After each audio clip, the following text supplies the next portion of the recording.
मजा येऊन राहिली. बढिया, चांगलं वाटते. कोण येऊ?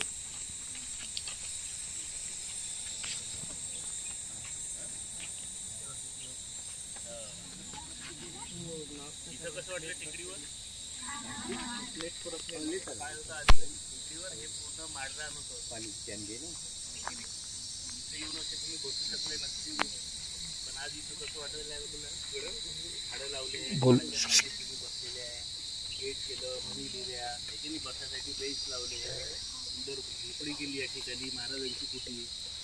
तर इथं आपण येऊन बसायला लागलो आहे की नाही. असा एक गेम खेळू आपण आणि मग आपण पुढचं घेऊया. ठीक आहे? तिथे लक्ष आहे सगळ्यांचं? तुम्ही आता नाश्ता केला ना? तर पेढे पाहिजे काय? पेढे काही आईस्क्रीम वगैरे मी आणली आहे सोबत. नाही वाया जाईल ना ते. घेऊन आपण एक एक पडत्याला हात समोर करा. हात समोर करा सगळ्यांनी. मी पेढा म्हटलं की तुम्ही काय म्हणायचं? खाल्ला. जे खायचं असलं तेच खायचं. खायच्या गोष्टी खायच्या, ज्या खायच्या गोष्टी नाही त्या खायच्या.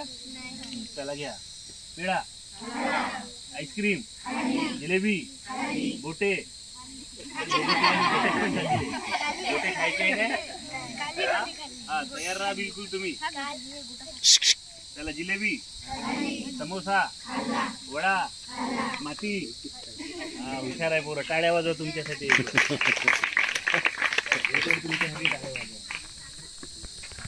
तुम्ही तुकडोजी महाराजांचं नाव ऐकलं का? त्यांचं गाव कोणतं आहे? जन्मगाव नाही, यावली. बाबा तुमच्या सोपी गोष्ट सांगतो मी, तुमच्या लक्षात राहील. आपण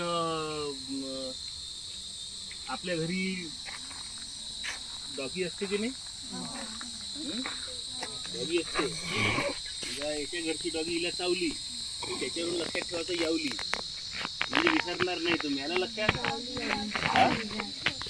डॉगी चावली, त्याच्यावरून काय लक्षात राहील? यावली. लक्षात राहील तुमच्या आता? त्यांच्या आईचं नाव काय होतं? मंजुळा माता. त्यांचा जन्म माहित आहे तुम्हाला कसा झाला? वादळ आलं, तुम्हाला सांगितलं असेल ना? सांगायचं आहे का? मग मीच तेच सांगून देतो तुम्हाला.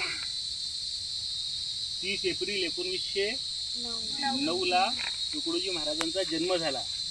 परंतु त्याच्या आधी 29 तारखेपासून जोरदार वादळ चालू झालं. ते हवा आली आणि त्यांचं घराचं छप्पर उडून गेलं, घराच्या भिंती उडून गेल्या. आणि जन्म झाल्याबरोबर त्यांचा दौरा सुरू झाला. त्यांना त्यांच्या घरातून काढून बाजूला एक देशमुखबाईचं घर होतं, त्यांच्या घरी नेण्यात आलं. ओरांड्यात ठेवण्यात आलं बाळंतिणीला. आणि पहिल्याच दिवशी त्यांचा दौरा सुरू झाला. बरोबर आहे की नाही?